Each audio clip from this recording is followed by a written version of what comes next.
Well, March 31st marked the one-year anniversary of when an EF3 tornado tore through the town of Sullivan, upending lives and damaging or destroying at least 200 structures.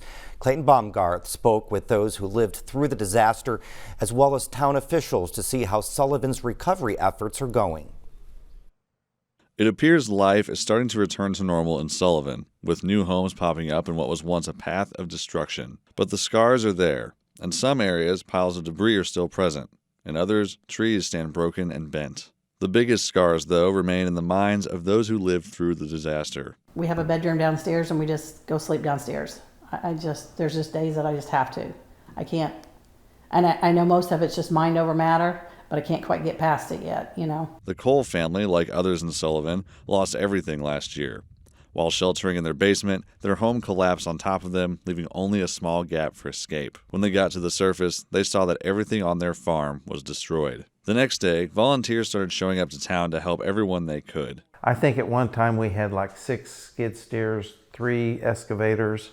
Over 200 people out there. Yeah, over 200 people come help them go through stuff. People we didn't know. Some of them we just didn't even know. And after dealing with 9 different insurance adjusters for their home, their farm, and all their related equipment, the Coles had most items replaced or rebuilt by last October. Salvaged items that couldn't be replaced, such as photos and other mementos, went into totes, which were fully unpacked just last week, bringing back reminders of what they lived through as they head into the upcoming storm season. It helped getting through those totes and going through the final. I think I was dreading it, and so I think that kind of helped a piece of it. But now just getting through these storms now, I think it's going to be the other part. Sullivan's new mayor also remembers all the emotions he and other residents went through in the days immediately following the storm. You had moments where tears would start pouring out, and then other times you just had to, okay, I got to toughen up and we got to do this job and we got to continue moving forward and getting this done and taking it one at a time. Wilson said the town held a reflection and remembrance ceremony on the anniversary of the tornado.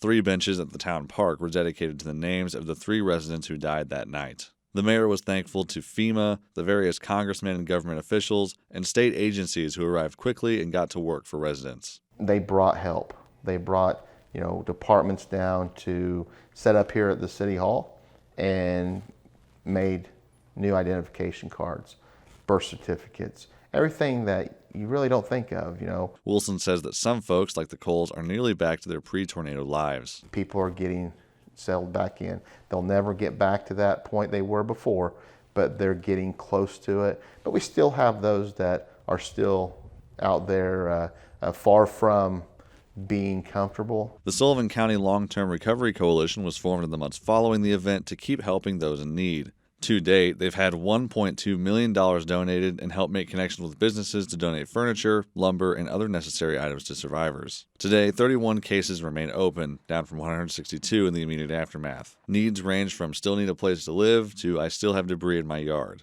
Our first and main goal is to get people back into safe, secure, and sanitary homes. Well, we want to get all that done before we come and clean up some trees out your yard.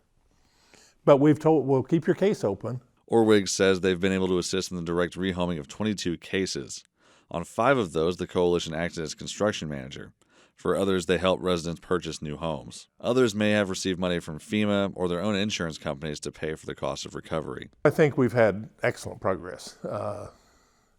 I'm not satisfied because we're not done, but yet I believe that we have made tremendous strides. By his estimate, if recovery efforts continue at the same rate as they have been, the coalition will have all remaining cases closed by July 25th of 2025. My goal is to be done much more quickly than that, because that means we've got the people taken care of. So is that a realistic goal?